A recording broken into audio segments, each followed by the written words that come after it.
न'खरनि हालोदा बिराद गाज्रि गथ' गथाय फरायनाय मावनाय दांनाय जानो लोंनो सुख गैयै जानायलाय आं दिनै बे मबाइलनि नाम्बारजों खोन्थाहरनाय जाबाय खुलुमबाय। गिबियावनो गासै रायजो राजा नोंथांमोननिसिम आंनि गोसो गोरबोनिफ्राय गाहाम हामलायनाय बावहरबाय। नोंथांमोनहा बे सिगांनि सुंद' भिडिअखौ नायनानै एसेब्लाबो बुजिखाबाय जानांगौ जोंनि सासे बर' बिमा एबा बर' आइजोआ जोबोद दुखुआव गोग्लैनानै दङ। मानो होननानै बुङोब्ला बिथां आइजोनि बिसाया आन्ध्र प्रदेशनि मोनसे इलुरु होननाय जायगायावहाय माने इलुरुआ मोनसे स्टेशनबो जंसनबो नङा होमबा। दा बेवहाय खामानि मावनो होननानै फैदोंमोन, नाथाय दासिम जेबो बिनि सौफैदों ना सौफैयाखै बिनि जेबो थं मोननाय जायाखै, जेबो प्रुफ मोननाय जायाखै आरोखि, बा बियो न'खराव कन्टेक्टबो खालामनानै रायज्लायहरनाय जायाखै। आं बिनिखायनो बे भिडिअखौ नोंथां रायजो राजाफोरनि गेजेराव लाबोदों। नोंथांमोनहा भिडिअखौ गुदिनिफ्राय जोबजासिम नायना हो, जेसेबां हायो एसेबां बे भिडिअखौ शेयार खालामनानै हो, जाहाथे बे जोंनिनो सासे बर' आइजोनि जे मेगनाव मोदै गोग्लैनानै दं बा मेगनाव मोदै गदों नङा होमबा। दा बेखौ जोङो ससियेल मिडियानि गेजेरजों जों बयबो खौसेयै मदद होनो हायो नङा होमबा। बेनिखायनो नोंथांमोनहा भिडिअखौ जेसेबां हायो एसेबां शेयार खालामबानो जाबाय, आं बेखौ नोंथांमोननिसिम खावलायबाय। दा थांनाय अक्ट'बर दाननि 8 थारिख खालि नोंथांमोन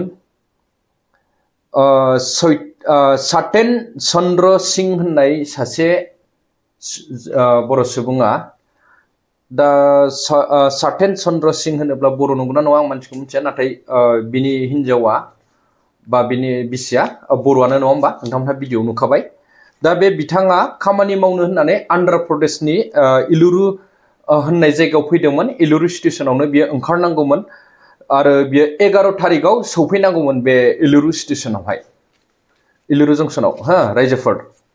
नाथाय बियो फैखांनायनि उनावनो दिनैसिमबो माने जेबो माने कल कन्टेक्ट गैया, जेबो न'खराव रायज्लायहरनाय जायाखै। दा मानसिया सौफैदोंना सौफैयाखै गाव भिडिअ खोन्थाखादों नङा होमबा, दासिमबो कन्टेक्ट मोनाखै बा माबा मोनसे बिनि प्रुफ मोनाखै होननानै बिसियानो खोन्थानानै लाखादों सुंद' भिडिअआवहाय।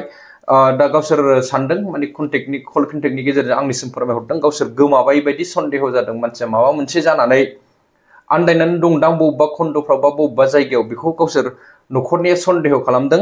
बेनिखायनो माने बे भिडिअखौ आंखौ खालामनो थाखाय खावलायहरदों। आङो जाहाथे बिथांखौ मोनफिनगोन आसायै बे भिडिअखौ लाबोनाय जादों नोंथां रायजो राजाफोरनि गेजेरावहाय। दा नोंथांमोनहा भिडिअखौ शेयार खालामबानो जाबाय। आङो बिथांनि गामिखौ खोन्थाहरनि नोंथांमोन।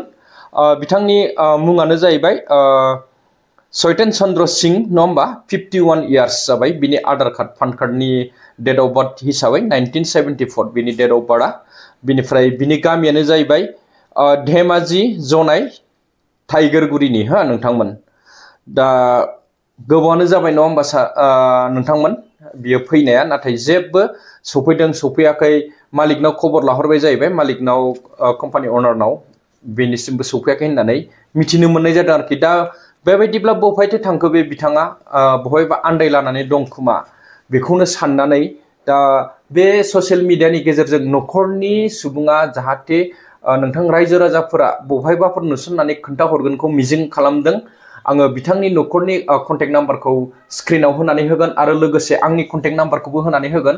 नोंथांमोनहा जेरावखि नुवा मानो बे बिथांखौ हमथानानै लाखिबा बिथांखौ मोनोब्ला बिथांनाव डिटेल्स सोंनानै आंनिसिम नङाबा न'खरनिसिम कन्टेक्ट खालामनानै नोंथांमोनहा खोन्थाहरनो हागोन, जाहाथे जोङो बिथांखौ न'सिम दैथायहरफिननो हायो नङा होमबा, गावनि न'खर फेमिलिजों जों मिलायहोफिननो हायो।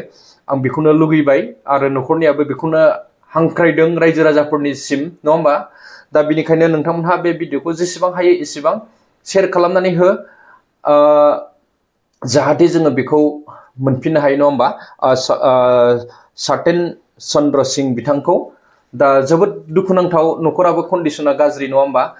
जायनि न'खरा गोरिब बा कन्डिसना गाज्रि बे बिथांमोनहासो बाहेरायाव खामानि मावनो फैयो नङा होमबा, जेरै जोंबायदि नङा होमबा। माने सोरबा थाखा फैसा गोनां न'खराव मोजांखा सुबुङाथ' बाहेरायाव मालाबाबो फैखाया नङा होमबा खामानि मावनो दा गावनि न'खर संसारखौ सालायनो होननानै बिथाङा फैदोंमोन दा लामा ससेयाव मा जाफैखो बिनि फारसे जेबो माने उदिस मोननाय जायाखै दा बिनिखायनो रायजो राजाफ्रा अननानै प्लिज भिडिअखौ जेसेबां हायो एसेबां शेयार खालामदो आरो जेरावखि नुवा आंखौ कन्टेक्ट खालाम नङाबा बिथांनि बे न'खरनि आं स्क्रिनाव नाम्बार होगोन बे स्क्रिनाव नोंथांमोनहा कन्टेक्ट खालामना खोन्थाहरबानो जाबाय आरो आन्ध्र प्रदेशआव थानाय गासै बर' रायजो राजा नोंथांमोनखौ आङो गुरै खावलायहरबाय नोंथांमोनहा एसेब्लाबो आङो स्क्रिनावहाय बे बिथांनि फट'खौ होखागोन नोंथांमोनहा नुसनोब्ला प्लिज अननानै नोंथांमोनहा बिथांखौ रेस्किउ खालामनानै दोन जोङो लायगोन बा न'खरनिफ्राय फैनानै लांफैगोन आं बेखौनो खावलायनानै दिनैनि बे भिडिअखौ एसेयावनो दोनथ'नाय जाबाय रायजोफोर गोजोन्थों थेंक इउ खुलुमबाय रायजो राजाफोर आइफोर आफाफोर आंनि बिदा फंबाय बर' माहारिफोर आंनि हौवाया थांनाय अक्ट'बर मासनि 8 थारिखआव न'निफ्राय आन्द्रा जायगायाव खामानि मावनो होननानै ओंखारलांदोंमोन दा बे मोनहैखोना मोनहैदिया दिनैसिम खबरबो मोननाय जायाखै जायगायावबो मोनहैयाखै मालिकनियावबो अननानै सोरबाफोर नुयोबा बे न'नि नाम्बारजोंनो हरोबा मोजां जागौमोन